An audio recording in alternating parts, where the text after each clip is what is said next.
பிரபாகரன் அவர்கள் தமிழகத்தில் இழுத்துட்டு தூக்கில போடணும்னு ஜெயலலிதா அம்மா அவர்கள் சொல்லும் போது சபாநாயகராக இருந்து அதை நிறைவேற்றணும் சொல்லி கையெழுத்திட்ட காளிமுத்து அவருடைய மகள் தான், அதாவது சீமான் அவருடைய மாமனார் தான் அந்த காளிமுத்து. உண்மையாலுமே அந்த டைம்ல என்ன நடந்துச்சு ஆதாரத்தோட நான் காட்டுறேன். பொய்யான தகவலை பரப்புற இந்த மாதிரி ஆட்களை என்ன பண்ணலாம்னு நீங்க சொல்லுங்க. வீடியோ மட்டும் ஃபுல்லா பாருங்க, அப்பதான் என்ன நடந்துச்சுன்னு உங்களுக்கே தெரியும். தலைவர் பிரபாகரன் இறந்தது மே 18, 2009. ஆனா காளிமுத்து அவர்கள் இறந்தது நவம்பர் 8, 2006. 2006க்கு அப்புறம் தமிழ்நாட்டுல ரூலிங் பார்ட்டியா இருந்தது டிஎம்கே, மத்தியில காங்கிரஸ் இருந்துச்சு. பிரபாகரன் அவர்களை தூக்கில போடணும் அம்மா சொன்னாங்களா? அம்மா என்ன சொன்னாங்கன்னு தெரியுமா? பாத்துட்டு வாங்க. பிரபாகரனை கைது செய்ய வேண்டும், பிரபாகரனை கைது செய்ய வேண்டும் என்ற தீர்மானத்தை முதலமைச்சர் ஜெயலலிதா கொண்டு வந்தார். இரண்டாவது, காளிமுத்து அவர்கள் கையெழுத்து போட்டாரா பிரபாகரனுக்கு எதிராக? காளிமுத்து அவர் முதல்ல யாருன்னு தெரியுமா? இதையும் பாத்துட்டு வாங்க.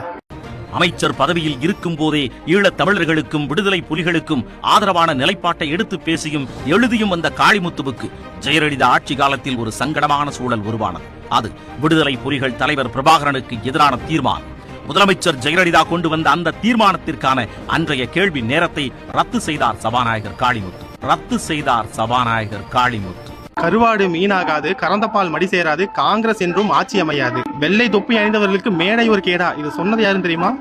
ஐயா காளிமுத்து அவர்கள். நடக்காத விஷயத்த அந்த பையன் சொல்றான், நடந்த விஷயத்த நான் சொல்றேன், இனி நடக்க போற விஷயத்த நீங்க சொல்லுங்க.